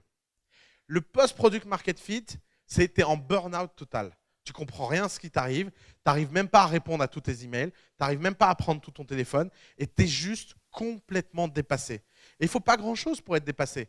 Regardez, si vous receviez 1000 emails par jour, est-ce que vous pourriez les traiter tout seul? Impossible. Pourtant, 1000 clients par jour, si ton marché est de plusieurs centaines de millions de clients, ce n'est pas grand-chose. Mais pourtant, si tu reçois 1000 clients par jour, tu as la garantie que tu es en product market fit. Ok, ce n'est pas gros, c'est que le début, mais déjà, tu ne peux plus le gérer personnellement. Et le product market fit, c'est la rupture entre le personnel au collectif. Le product market fit se définit par si je n'avais pas mon équipe, je ne pourrais pas m'en sortir seul. Et il ne se définit pas par une stat du type j'ai 30% de conversion ou 40% de conversion. Ce n'est pas artificiel le product market fit. Et le pivot, ça sert à quoi? Le pivot, ça sert à passer des paliers. Parce que le gros problème, c'est quand on dit aux entrepreneurs, il y a 2 grandes phases dans la vie de l'entrepreneuriat, le pré-product market fit et le post-product market fit. J'allais dire les connards dans mon genre, les types dans mon genre qui racontent ça, ils essayent de vous transmettre un message. Et comment vous le prenez? Vous le prenez en mode, il y a 2 grandes étapes, et vous le prenez vraiment en mode formel. Alors que le gros problème, c'est que des product market fit dans l'histoire d'une boîte, il peut y en avoir 10. Parce qu'il y a des paliers de croissance. Prenons l'histoire de Facebook, parce que vous connaissez tous Facebook. Comment on passe du réseau social de Harvard à 1 milliard de personnes se connectent le même jour sur un site internet, en à peine 13 ans? Comment on passe de ça à ça? On ne passe pas de ça à ça avec une histoire linéaire. Il y a eu des grands plateaux dans l'histoire de Facebook. Il y a eu des grands moments où ils ont arrêté de croître. Et à chacun de ces plateaux, ils ont dû faire un pivot. Et évidemment, quand tu es Facebook et que tu as 100 millions d'utilisateurs et que tu veux passer à 500 millions d'utilisateurs, tu ne jettes pas tout par la fenêtre, effectivement. Il ne faut pas être con. Le mec ne va pas se dire « Ah bah mince, on n'a pas réussi à atteindre le milliard d'un coup. Bon bah 100, après tout, c'est quoi 100 millions de personnes ? Bah on jette. » Non. En fait, ce que tu fais, c'est que tu vas commencer à comprendre pourquoi les gens ne viennent pas et tu vas commencer petit à petit à pivoter. Mais le pivot, ça a un sens parce que tu as un actif qui a de la valeur. Alors que si tu n'as pas de product market fit, aucun actif que tu as n'a de la valeur. Rien. Et c'est le gros problème de ce putain de livre d'Eric Ries. C'est qu'à aucun moment, il vous prévient de ça. À aucun moment, il vous dit, il devrait mettre un gros warning en couverture du bouquin en disant « Appliquer cette méthode peut être très dangereuse pour la santé de votre startup ». Parce que ce qu'il a essayé de faire en écrivant ce bouquin, et c'est ce qui se passe chez tous les mecs qui écrivent ce genre de bouquin, c'est qu'ils essaient de transmettre un état d'esprit et ils finissent avec une checklist. Mais je comprends. Moi, je vois bien comment les gens viennent, regardent Coup d'État et viennent me dire qu'ils ont appliqué tous mes conseils et qu'ils ont fait quelque chose. Et je suis là et je me dis merde. Mais comment j'ai fait pour être si peu clair ? Et parce que c'est dur de transmettre quelque chose. C'est pas, je veux dire, Eric Ries a fait un boulot incroyable avec Lean Startup. Déjà, il a encouragé des milliers de gens et des millions de gens à se lancer dans l'entrepreneuriat, ce qui est déjà un grand succès. Mais tu peux pas, à aucun moment, vous pouvez prendre aucune de ces méthodes ou rien de vous entendez, et même ici, comme une vérité. C'est juste que vous devez comprendre le mouvement. Et le mouvement de Lean Startup, c'était de dire arrêtez de dépenser de l'argent en product development et essayez de connecter le plus rapidement avec vos clients. Ça se résumait en une phrase. Mais pour résumer cette putain de phrase, il fallait déployer une méthodologie. Et c'est devenu une checklist. Et c'est là que le drame a commencé. Continuons. Alors, l'état d'esprit, je vous ai expliqué, c'est d'abord, il faut se mettre dans le bon état d'esprit pour trouver le bon cofondateur. Et trouver le bon cofondateur, ce n'est pas une histoire de compétences, ce n'est pas une histoire de technologie, ce n'est pas une histoire de besoin, c'est véritablement une histoire d'amour. Important. Si vous ne vivez pas une histoire d'amour avec votre cofondateur, je ne sais pas comment ça se passe là, si vous ne vivez pas une histoire d'amour avec votre cofondateur, oubliez. Maintenant, la question qu'on me pose le plus souvent, c'est comment on fait pour trouver un cofondateur. Alors, il n'y a pas une infinité de solutions. Soit vous êtes à un endroit où vous travaillez, vous avez des gens, soit vous avez un vaste réseau d'amis et vous arrivez à en convaincre un de démarrer avec vous, soit vous retournez à l'école. Il y a pas mal de cofondations qui se sont faites à Coup d'État, qui fonctionnent bien, parce que les gens ont le temps de s'évaluer, de vivre ensemble, de faire des choses ensemble. Voilà, il n'y a pas 36 millions de solutions. La question, c'est vaut-il mieux démarrer seul que mal accompagné ? Alors je vous le dis, c'est très clair, vaut mieux démarrer seul. Et j'ai un peu changé d'opinion là-dessus. J'étais un peu un extrémiste de la cofondation il n'y a pas très longtemps. Comment ? Ouais. J'étais un gros extrémiste là-dessus. Et en fait, j'ai fini par me rendre compte que ça servait à rien de complexer les gens sur ce sujet-là. En fait, la plupart des gens qui ont du mal à trouver un cofondateur sont des gens qui, de toute façon, sont mal barrés pour être entrepreneurs. Que le problème, ce n'est pas d'être seul, le problème, c'est de ne pas être capable d'accorder sa confiance. Parce que c'est aussi bête que ça. Les gens qui ont du mal à passer la barre du cofondateur, c'est comme les gens qui ont du mal à s'engager, c'est comme les gens qui ont du mal à faire confiance. C'est juste qu'il y a un problème psychologique profond à régler. Et donc, l'une des meilleures façons de régler ce problème psychologique, c'est de faire une boîte. Pourquoi ? Parce qu'en faisant une boîte seule, vous allez voir à quel point c'est dur. Et peut-être que la seconde fois, vous allez le faire avec quelqu'un. Et alors, je vais vous apporter une réponse un peu étonnante, mais c'est ma nouvelle position sur le sujet. C'est qu'après tout, on ne demande pas aux gens à ce que leur premier bouquin soit un Proust. Pourquoi on demanderait aux gens que leur première boîte soit un chef-d'œuvre ? Et donc, je pense que si vous avez vraiment une envie entrepreneuriale débordante, eh ben vous devriez vous lancer le plus vite possible, quitte à être seul. Non pas parce que ça va être facile et que ça ne va pas impacter vos chances de succès, parce que ça va impacter vos chances de succès, mais parce que vous le saurez et que vous en êtes conscient, vous serez sans doute en position la seconde fois d'avoir un cofondateur. Parce que être entrepreneur vous fera rentrer dans un réseau, vous fera rencontrer des gens, vous fera travailler, vous fera essayer des choses, et peut-être que la seconde fois, vous aurez repéré quelqu'un qui sera la bonne personne. Et ça vaut 36 millions de fois mieux d'être seul que d'être avec la mauvaise personne, simplement parce qu'il fallait être avec quelqu'un. Donc, je ne pense pas que ne pas avoir de cofondateur soit pas quelque chose qui coûte cher. À mon avis, ça coûte très cher, psychologiquement, en termes d'exécution, en termes de probabilité de réussite. Par contre, la probabilité de trouver un cofondateur est beaucoup plus élevée après s'être lancé seul qu'avant s'être lancé seul. Je ne sais pas si c'est clair comme raisonnement, je vous sens tous hyper perplexes. Je pense que la clé, c'est qu'il faut que dans notre industrie, celle des startups, on arrête de voir la création de startups comme un acte unique, mais comme une carrière. Il faut le voir comme une carrière.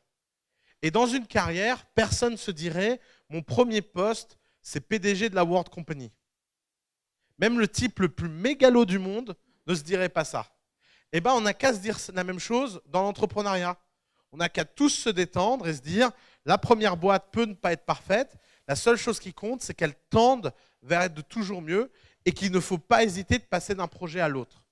Et c'est là où je pense qu'on a un petit problème.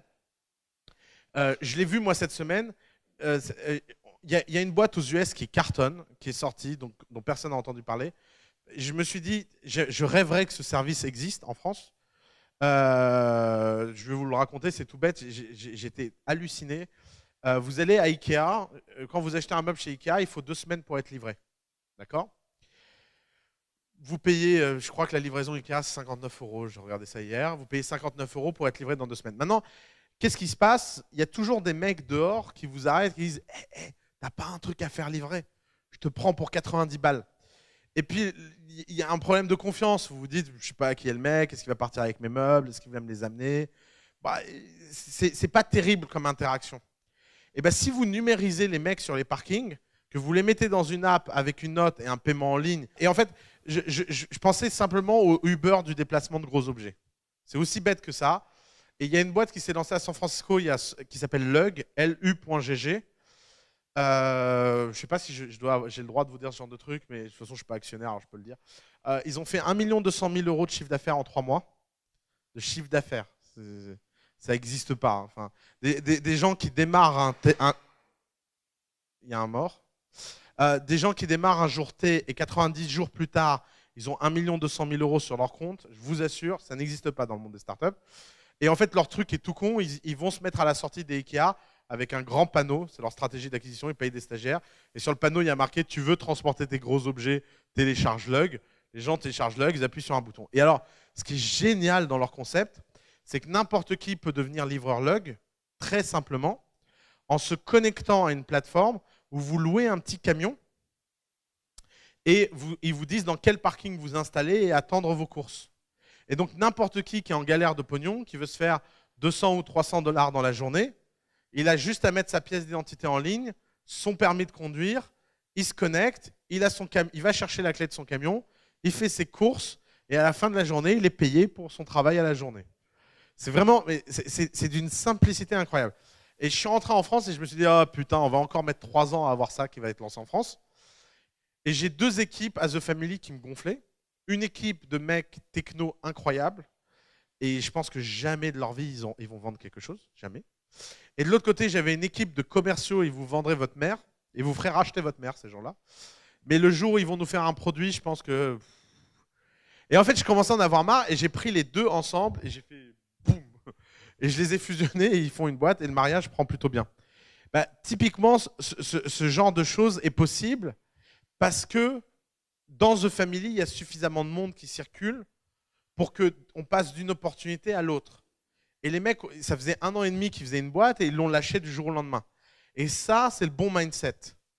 Et je vois trop de gens, par exemple, il y a quelques années, j'ai essayé de convaincre un type d'arrêter sa boîte pour rejoindre Blablacar.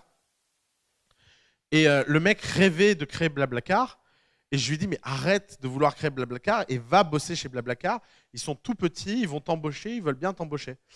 Et le mec ne l'a pas fait. Et bien, je peux vous dire qu'il le regrette. Parce que quand Blablacar lève à 1,2 milliard de valo, c'est la plus grosse connerie de votre vie. Et ça, typiquement, vous mettez le curseur sur « je veux absolument faire une boîte, quel que soit le projet ». Et les deux ne demandent pas les mêmes types d'optimisation. Alors, pourquoi j'insiste tellement sur l'état d'esprit concernant le cofondateur? C'est parce que je pense que l'état d'esprit dans lequel vous installez votre boîte aura un impact dans l'ensemble de votre vie. C'est un peu l'inné. Au début, je disais, il y a de l'inné et il y a de l'acquis. Dites-vous que l'acquis, c'est les employés, mais l'acquis n'ira jamais contre l'inné. Vous ne pourrez jamais intégrer des talents si l'inné n'est pas aligné avec vos besoins. Et vous devez réfléchir profondément à est-ce que je suis la bonne personne pour faire cette boîte? Quelle est la question que tout le monde se pose pour répondre à la question est-ce que je suis la bonne personne pour faire cette boîte? Il y a une seule chose qui compte, c'est est-ce que je suis suffisamment drivé pour la faire? En fait, prenons un exemple. Vous rêvez de lancer une boîte dans la mode et vous êtes moche et mal habillé. Est-ce que vous êtes la bonne personne pour lancer une boîte dans la mode? Qui pense que oui ou non? En fait, c'est une question piège. La question, est-ce que je suis la bonne personne en étant moche et mal habillé, se pose, est-ce que je suis prêt à m'arranger et mieux m'habiller parce que maintenant je suis fasciné par la mode et j'ai découvert la mode. Aucun des manquements que vous pouvez avoir personnels sont des choses qui ne se comblent pas. Aucun. Le problème, c'est est-ce que vous êtes prêt à les combler ou pas, et est-ce que vous êtes prêt à prendre le temps pour les combler. Par exemple, j'ai eu la discussion la plus interstellaire de ma vie cette semaine. Je ne savais pas que des gens faisaient encore ça. Bonjour, on est étudiant en école de commerce. On a décidé de lancer un jeu vidéo. On est trois cofondateurs. Alors, qui c'est qui programme? Personne. OK. Et c'est qui design le jeu vidéo? Personne. OK. Mais vous allez faire quoi? On va superviser les gens. On a trouvé un étudiant à 42 et un designer au Gobelin et ils vont faire le jeu. J'étais là, mais c'est une caméra cachée. Il y a encore des gens qui font ça. Et ils me disent, oui, puis de toute façon, on peut les payer parce qu'on a levé 300 000 €. Et je me suis dit, putain. Et il y a encore des mecs qui vont perdre leur argent. Et en fait, typiquement, ces gens-là, leur problème, c'est qu'ils ne sont pas les bonnes personnes, non pas parce qu'ils ne sont pas designers de jeux, mais parce que s'ils étaient les bonnes personnes, ils auraient été obsédés par apprendre à fabriquer des jeux et ils auraient appris à fabriquer des jeux en 3 mois. Et ils auraient fait quelque chose qui paraissait impossible et qui serait devenu possible parce qu'ils auraient été drivés. Et que la seule chose qui compte, c'est est-ce que vous êtes prêt à faire tout ce que ça coûte de réaliser votre boîte. Et toutes les excuses que vous vous racontez devraient être des alertes pour « je ne suis pas en train de faire la bonne boîte ». Par exemple, l'un des plus grands obstacles pour faire une boîte qui coûte cher, c'est souvent l'argent en seed. Mais la plupart du temps, l'argent en seed est un problème, soit parce que vous n'avez pas le bon réseau, soit parce que vous n'êtes pas assez motivé pour arracher de l'argent chez les gens. Donc, vous n'êtes peut-être pas la bonne personne, etc., etc. C'est-à-dire que la question de la bonne personne est une question beaucoup plus intéressante à se poser que la question de y a-t-il un marché ou est-ce une bonne idée? Or, qu'est-ce que les gens viennent nous demander? Les gens viennent toujours nous demander est-ce que quelque chose est une bonne idée ou pas?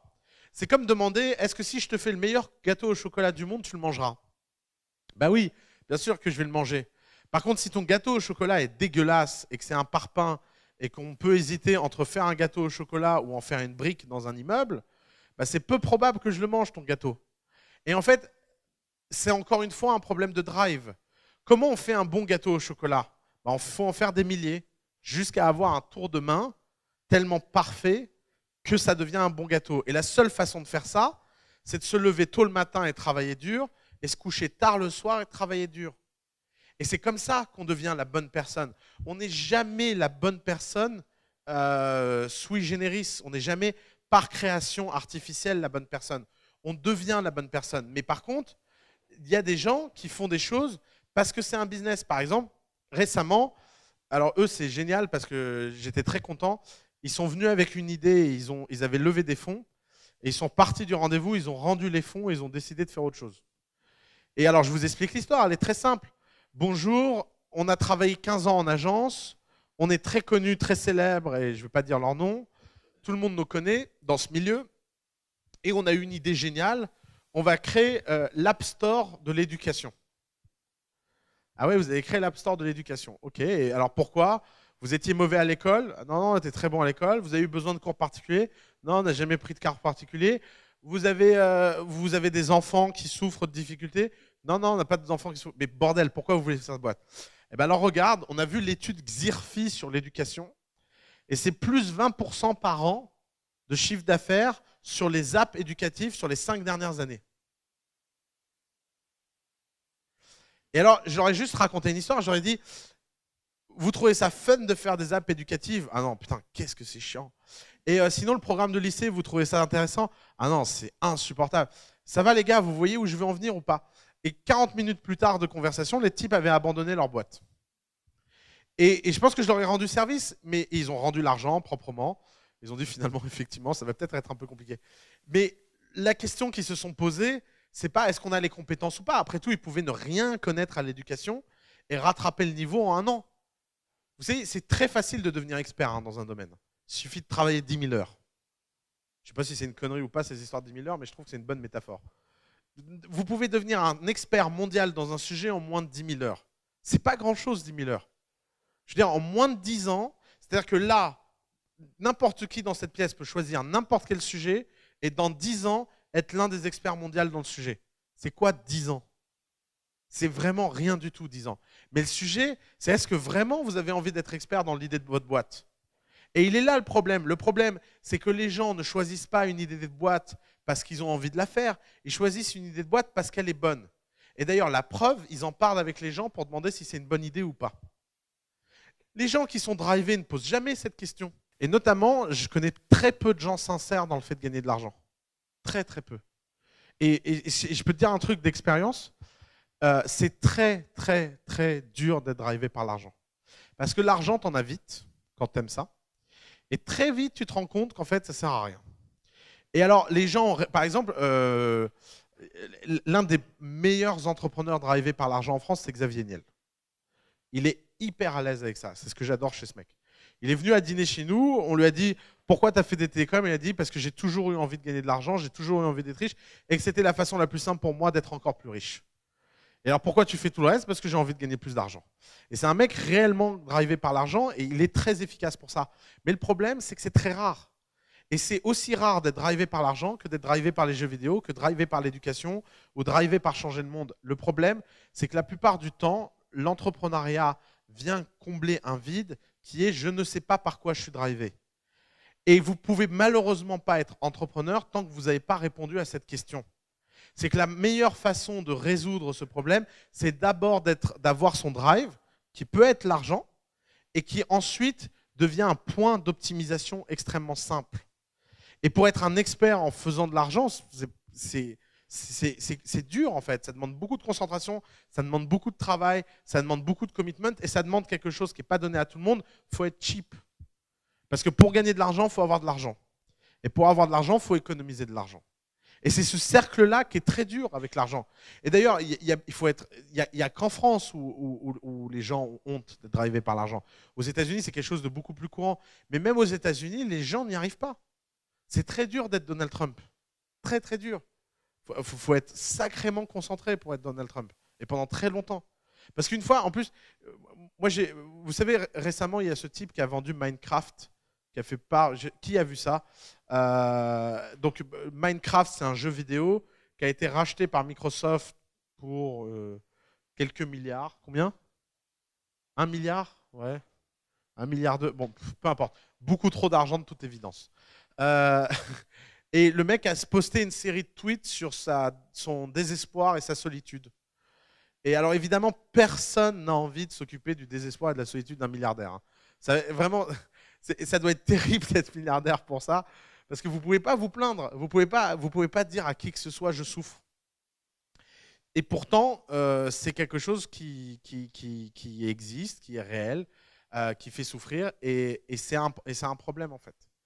Donc le sujet, c'est que l'argent ne résout pas tous les problèmes, et que les gens qui étaient drivés par l'argent peuvent finir par être complètement désespérés et pas savoir quoi faire, quoi. Donc, si vous avez la bonne équipe qui est alignée avec le bon marché, va se poser une question extrêmement simple, qui est quel est le bon état d'esprit en termes d'exécution. Dans la vidéo, quelle est la différence entre un entrepreneur, un homme d'affaires ou un manager? Ce que j'ai essayé de faire dans cette vidéo, c'était pas tant de caractériser le monde que de vous montrer que le boulot d'entrepreneur était tellement spécifique que personne ne vous en avait jamais parlé. Or, la question très légitime que vous pouvez vous poser, c'est qu'est-ce que c'est le boulot d'un entrepreneur? D'ailleurs, pour ceux qui ont déjà démarré, comme Serge par exemple, pour ceux qui ont déjà démarré, la question que vous pouvez vous poser, c'est comment mon entourage va comprendre ce que je fais. Si vous voulez la preuve que le boulot d'entrepreneur est le boulot le plus flou du monde, il suffit de voir comment votre entourage comprend ce que vous faites. En général, c'est une cata. Et c'est une cata assez compréhensible, parce que c'est très, très compliqué d'expliquer ce qu'est l'acte entrepreneurial. Et notamment, c'est compliqué de l'expliquer parce que la plupart du temps, vous n'avez pas une vision claire de ce qu'est le boulot d'un fondateur. Si on regarde la caricature dit un fondateur, c'est quelqu'un qui s'occupe de la stratégie et de la vision.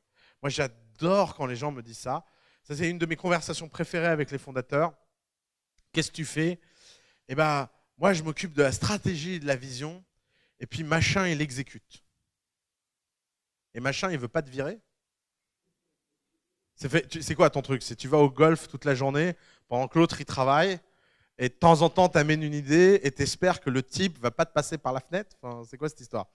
Et en fait, tous les gens qui répondent, c'est la stratégie et la vision, sont des gens en fait, dont la boîte ne fonctionne pas vraiment, qui ne sont pas vraiment. En fait, le boulot d'entrepreneur, c'est le boulot de bouche-trou. C'est aussi simple que ça. Vous voulez une image à un entrepreneur, je peux vous la faire en version chimique.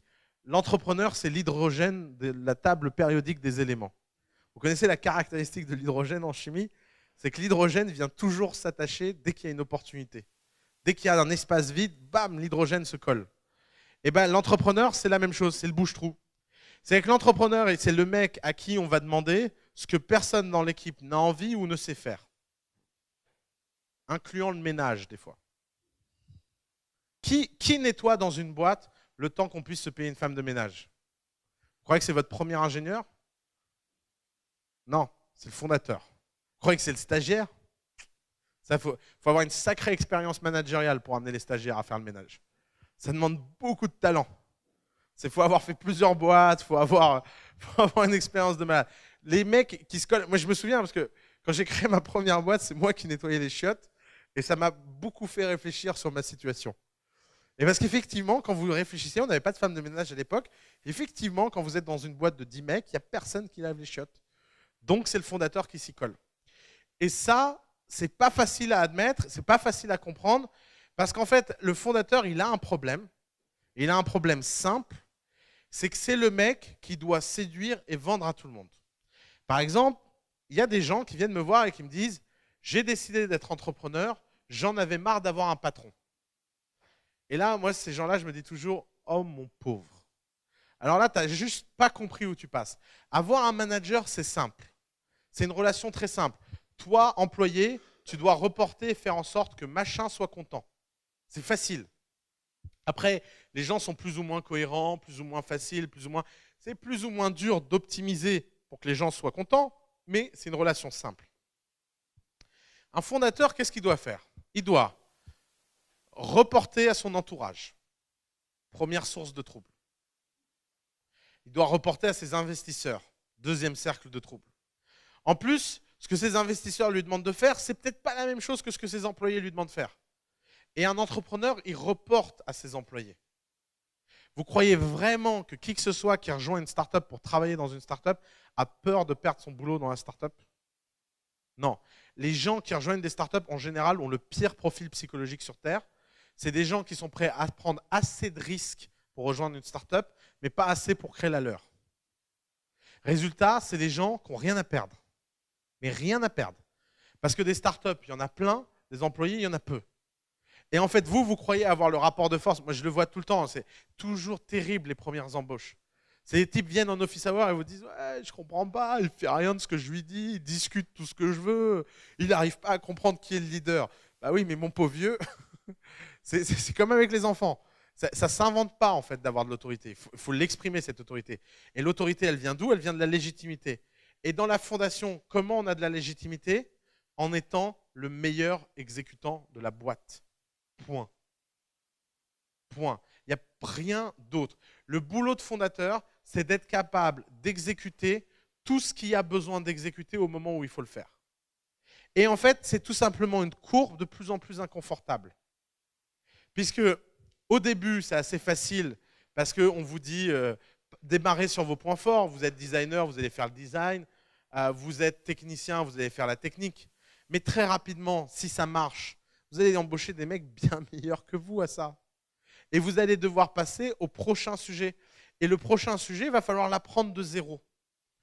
Pour être fondateur, il faut avoir un goût de l'apprentissage permanent et de la flexibilité permanente. Au sens où il faut que vous vous mettiez en tête, et ça c'est à vous le mettre le plus tôt possible, que vous devez être prêt à faire n'importe quoi à partir du moment que ce soit la bonne chose pour la croissance et la survie de votre boîte. Et le problème, c'est qu'au début, vous vivez dans une fiction où vous avez envie de faire tout ce qui est sympa. Alors prenons la liste des 10 premières choses qu'un entrepreneur fait. En général, la première chose qu'un entrepreneur fait, c'est qu'il imagine son idée. Ça, c'est hyper agréable. C'est ce que j'appelle l'effet Minority Report.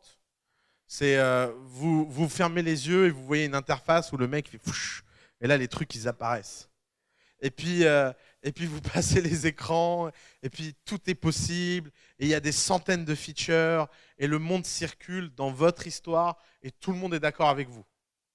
C'est la première tâche. Deuxième tâche, communiquer cette idée et convaincre les gens, et vous rassurer que les gens sont bons. Alors, il y a la version sociale de ça, il y a la version entrepreneur privilégié. Il a des advisors. Il va faire le tour des types. Donc, il va aller casser les pieds de Simoncini, de Niel, de je sais pas quoi. Il va leur dire, alors, tu penses que c'est une bonne idée? Le mec, il a 5 minutes de temps de disponibilité d'esprit. Oui, oui, c'est une bonne idée. Tu veux bien être mon advisor? Ouais, ouais, si ça te fait plaisir, je suis ton advisor. Dégage de mon bureau. Et après, le mec revient et dit, alors, dans mon advisory board, on a fait une réunion stratégique il y a 4 semaines et on a décidé qu'il fallait lever des fonds. Alors, troisième tâche préférée de ces gens-là, c'est lever des fonds. C'est des mecs qui sont toujours en levée de fonds. Ils pitchent tout le monde. Et alors, il y a un truc qu'on leur a pas dit, c'est qu'à aucun de ces mecs, on leur a expliqué la structure du financement. À aucun de ces mecs, on leur a expliqué que le jour où ils ont levé des fonds, le tic-tac commence. Et le tic-tac, il fait mal. Pourquoi? Parce que tout le monde veut te donner de l'argent en seed. Tout le monde. L'argent en seed, les premiers 300 000 ou 400 000, même un singe de nos jours l'élève. Vraiment. Il faut vraiment être à l'ouest et vraiment avoir rien compris à ce qu'on fait pour ne pas trouver 300 000 euros. Par contre, pour bien les trouver, les 300 000 euros, là, ça devient plus compliqué. Parce que si vous avez une bonne opinion de vous-même et que vous voulez de l'argent qui a un sens, qui est aligné, etc., d'un seul coup, c'est beaucoup plus compliqué. Et alors, encore plus compliqué, c'est de comprendre qu'avec ces 300 000 euros, ou 400 000 ou 500 000 euros, va falloir construire une boîte qui est capable d'enlever 1 ou 2 ou 3 millions. Et c'est là où les problèmes commencent. Et c'est là où les problèmes commencent parce que par contre, des gens, pour vous donner 1, 2 ou 3 millions, il n'y en a plus. Mais alors, quand je dis il n'y en a plus, c'est… Là, par exemple, j'ai une boîte chez nous qui a levé 2 millions au premier round. Je ne la citerai pas. Ça fait 2 ans qu'ils glandent parce qu'ils ont de l'argent. C'était des mecs incroyables avant qu'ils aient de l'argent. Depuis qu'ils ont de l'argent, ils glandent. Mais là, ils n'ont plus d'argent dans 6 mois, donc ils commencent à avoir à nouveau les chocottes. Et j'ai simplement voulu leur expliquer leur situation en leur montrant. J'ai écrit 22 noms sur une feuille. Et je leur ai prouvé que c'était les 22 personnes dans le monde qui pouvaient leur faire un chèque. Il n'y en a pas 23. C'est-à-dire qu'en seed, il y a peut-être 5000 personnes qui peuvent vous faire un chèque. En série A, il y en a 23. Et quand vous comprenez l'entonnoir, vous comprenez à quel point, en fait, lever des fonds, ce n'est pas du travail. C'est juste au début la chose la plus facile du monde à faire, puis la chose la plus difficile à faire. Pourquoi? Parce qu'au début, vous pouvez apprendre à lever des fonds. Vous pouvez apprendre à faire des decks, à pitcher, à mieux présenter votre idée, etc. Et c'est important, il faut le faire. On a fait coup d'état financement. Je n'ai pas de problème avec ça. Bien sûr qu'il faut le faire. Bien sûr que si vous avez besoin de 500 000 en seed, il faut aller le lever. Mais le problème, c'est que vous devez vous répéter dans votre tête que ceci n'est pas du travail. Parce que le travail, c'est quelque chose qui a de l'impact. Et lever des fonds, ça n'a pas d'impact. Ça peut être nécessaire, mais ça n'a pas d'impact. Ce qui a de l'impact, c'est le produit et les clients, rien d'autre. Et la vérité, c'est qu'au début, pour un entrepreneur, sa journée se résume à deux choses, fabriquer le produit et le vendre, et rien d'autre. Si vous voulez un test simple, vous écrivez sur une feuille produit et client, et à chaque fois que vous faites quelque chose dans la journée, vous vous demandez si ça apporte quelque chose à l'un ou à l'autre. Si ça n'apporte pas l'un ou à l'autre, vous le mettez sur une autre feuille, et cette feuille, vous l'appelez trash. Et vous ne le faites pas.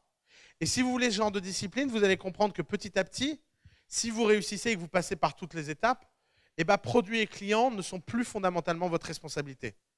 Et votre responsabilité de fondateur, c'est de construire une boîte. Parce que maintenant, vous avez un product market fit, maintenant, vous êtes en croissance, et maintenant, votre responsabilité, c'est de construire la plus belle boîte du monde. Et c'est en général là que le boulot devient très chiant et beaucoup de gens n'aiment plus. Mais c'est le boulot d'entrepreneur qui commence vraiment. Et le problème, c'est que pour construire une boîte, qu'est-ce qu'il faut faire? Eh ben, il faut faire le bouche-trou. Il faut être le directeur financier en attendant qu'un directeur financier ait embauché. Il faut être le comptable en attendant que le comptable comprenne.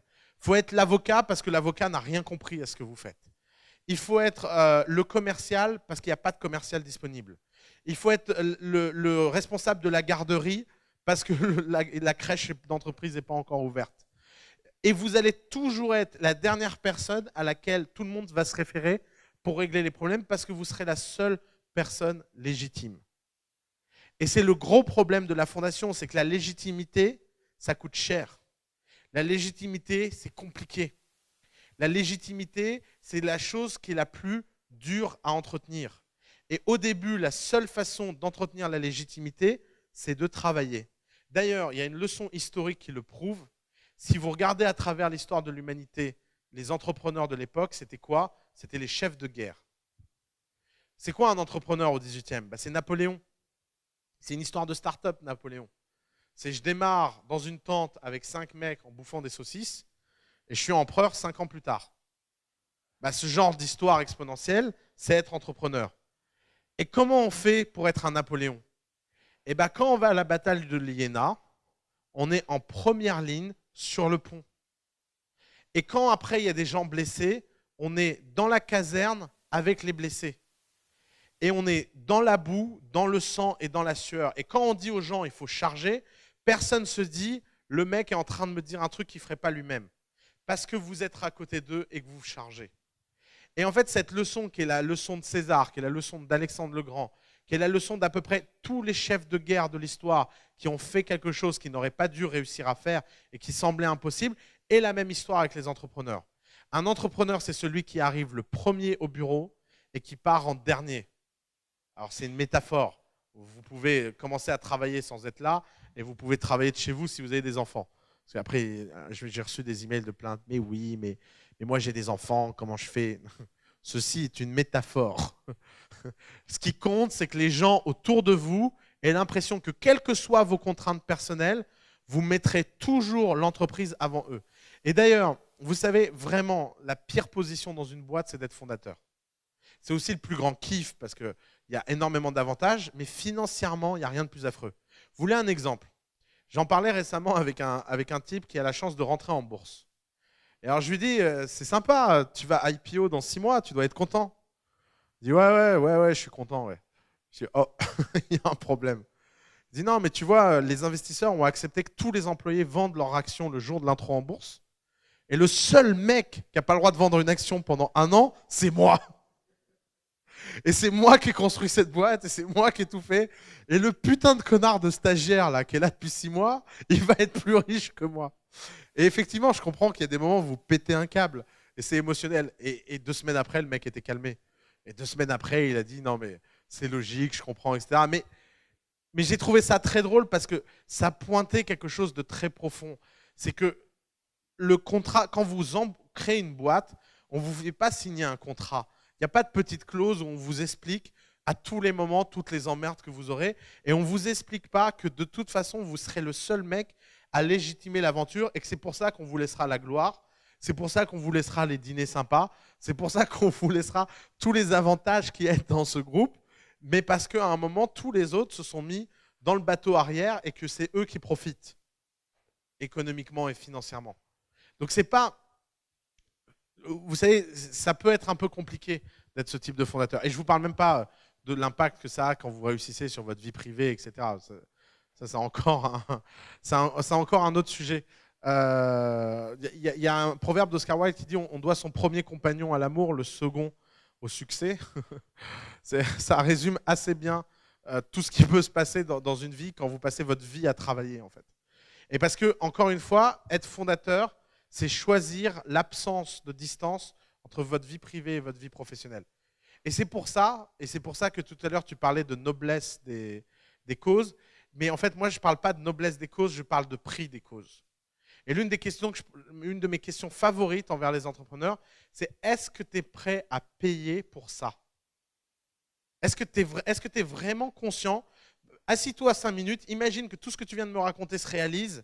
Est-ce que tu es content du prix qu'il faut payer pour que ça se réalise?